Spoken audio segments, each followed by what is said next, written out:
Magandang araw sa inyong lahat mga bro. Muli maraming salamat sa Diyos sa panibagong pagkakataon na pinagkaloob po sa atin para makagawa tayo ng mga panibagong video, mga tutorial patungkol dito sa ating mga motor. Ngayon araw mga bro ay meron po tayong gagawin. Meron tayong customer, meron dinala dito sa atin. Ayan, kung makikita nyo, pakita mo. Rusi 125. Ang problema po nito ay na-stock ng 3 weeks. Sabi nung may-ari, hindi ko alam kung totoo. Pero sabi 3 weeks. Ayaw umandar. Kaya sa na-stock dahil ayaw umandar. Okay, so hindi siya na-stock ng 3 weeks. Hindi siya kumbaga bago siya na-stock, hindi na talaga umaandar. Iba kasi yung kaso mga bro na na-stock ng 3 weeks. Tapos ayaw na umandar kasi nga na-stock. Iba naman yung kaso na kaya siya na-stock ng 3 weeks dahil hindi na umandar. Ewan ko lang kung na-gets nyo. So bago natin umpisan mga bro yung ating tutorial, kung mahilig kayo sa mga ganitong content, huwag niyo po kalimutan mag-subscribe para po lagi kayong updated pag mayroon tayong mga panibagong videos na mga i-upload.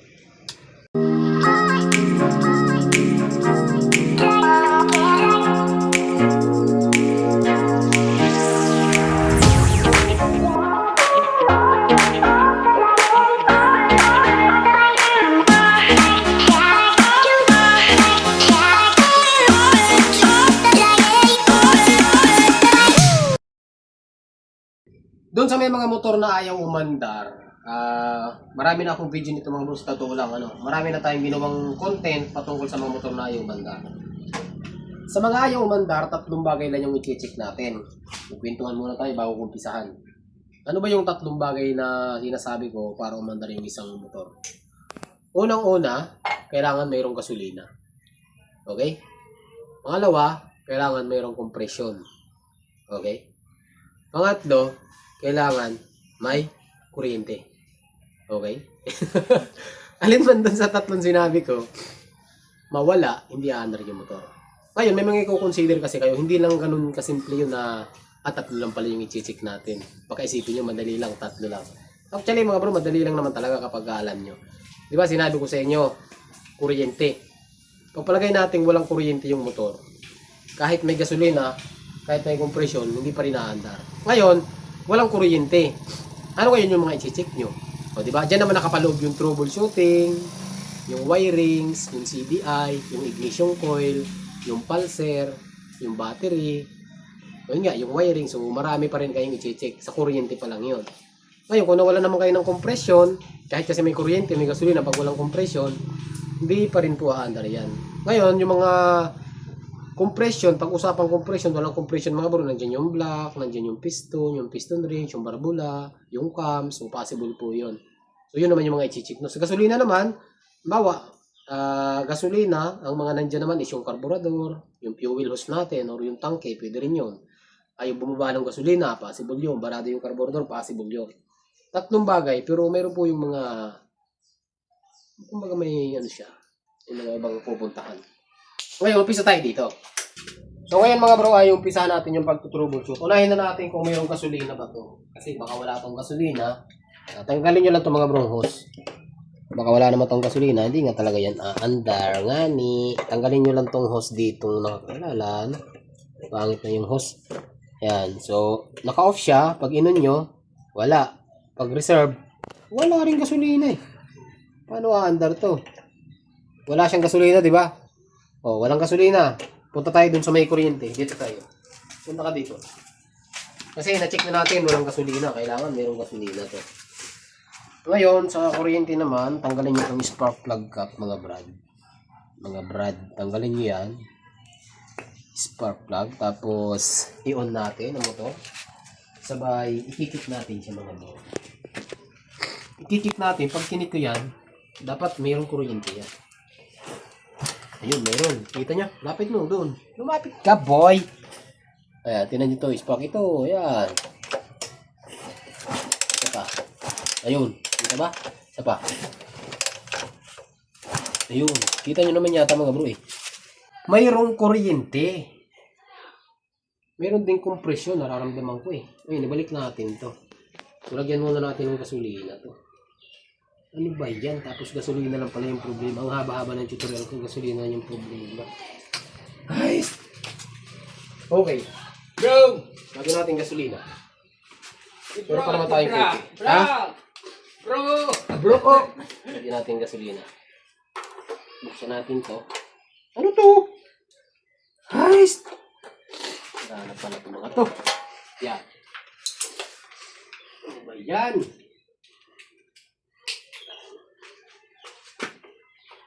Lagyan natin ha. Off muna.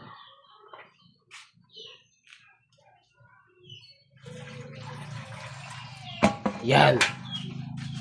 Tapos, check natin. Wala talaga. On. Walang laman. Lagyan ko na. Wala pa rin. Ibig sabihin, problema ay itong tangke. Yan ang sinasabi ko mga bro. Wala eh. Lagyan ko na. Wala pa rin. Ayun o.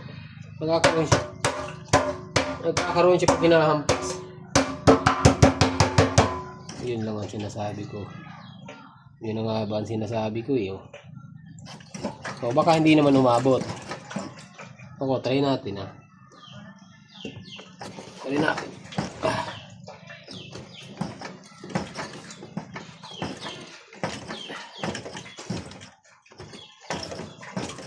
Kung sakali mang ikay kakaiyak. Hindi ko lang. Yun. Wala akong gasolina to. Na-stack ng 3 buwan. Wala lang pang gasolina. Parang yung dinala sa aking Mio. Meron dinala sa aking Mio, babae. Tagal daw na-stack. Tapos pag chiko, walang gasolina pala. Ay. Tapos ito ganun din. Ano?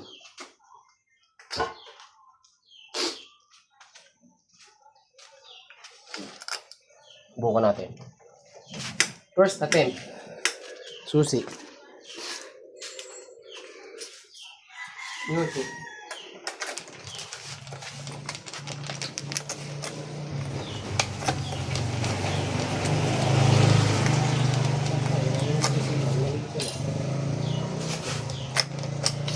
Okay. Try natin.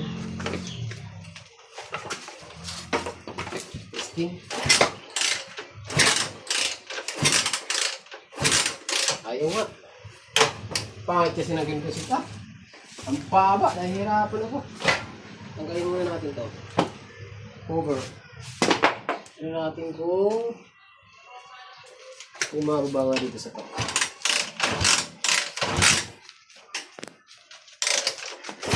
Ay, ito.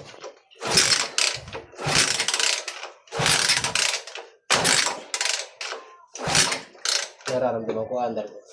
Parang nakapurpin na ito mga bro kasi ano siya, naninipa. Diba na? Ayun. Nananapa. You hear that?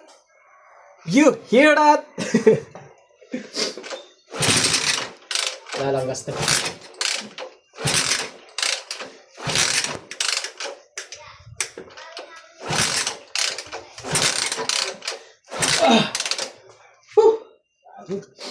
Baba kasi. Di mo piling si Tristan kasi natutumba. Tara ito.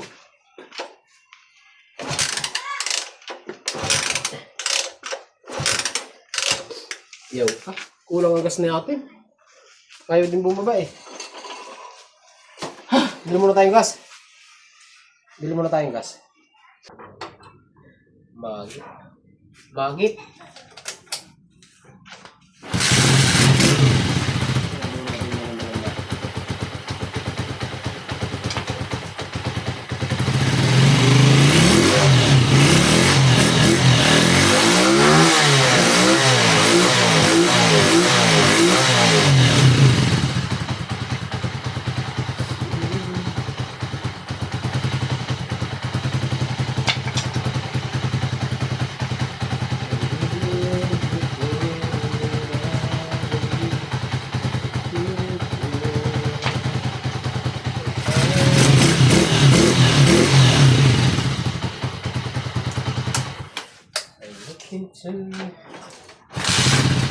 Good! Ito natin.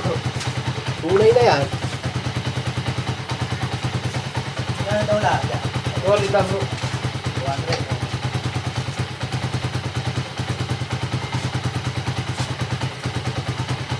Paano eh. Ano sana ito maluway yun. 200.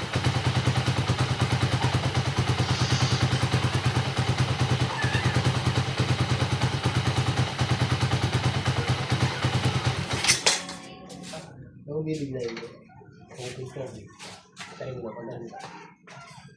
Sabi niya alalay ang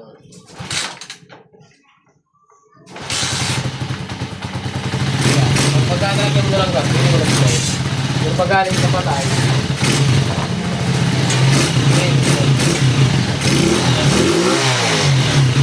patay yung sa makina. Ano na pili? 11 eh. Ito? Bago mo ito? Hindi na. Ganito na sit up. Sinabi ka talo. Pag pinilisan mo ito, maganda pa ito eh. Ay pagka pinilisan mo eh. Unang-unang na yung wiring, sa buwan ng wiring. Doon, nagkalat pati dito. Nakatali yan. Ito pa rin yung bago. Or nakabuo naman ito. Ngayon na pa may start. Kaya pagbuhayin yung mga start. Yung headlight naman. Low lang. Buo naman yung ano kasi kaya dito. Ayun parang. Ayan, baliktad lang. Low dapat yun. Low to. Yung naging high. Kung tinay mo, baliktad. High dapat yun. Pwede na yan. Wala. Kasal ginawa. Wala. Hindi ko naman yung ilaw na kasi. Nakasama si Kira.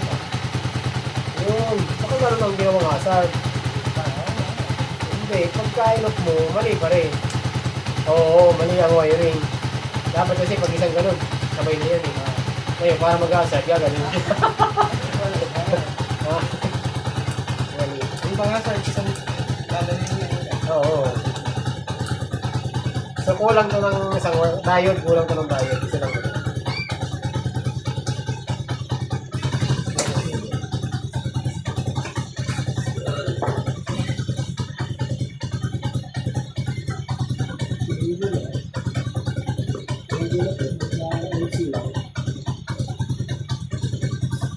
Kaso wala naman yata itong papel, mayroon.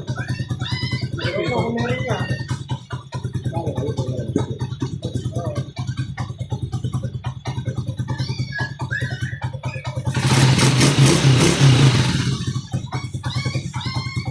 Tama kayo. Quality pa bro. Ito mga tanong ko ng mga motor na lang. Mga safety. Sabi mo na yun.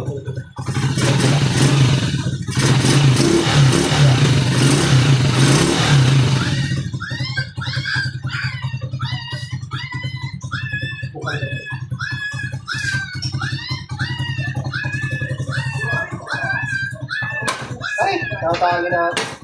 Wala pa lang sa kanito. Kaya na!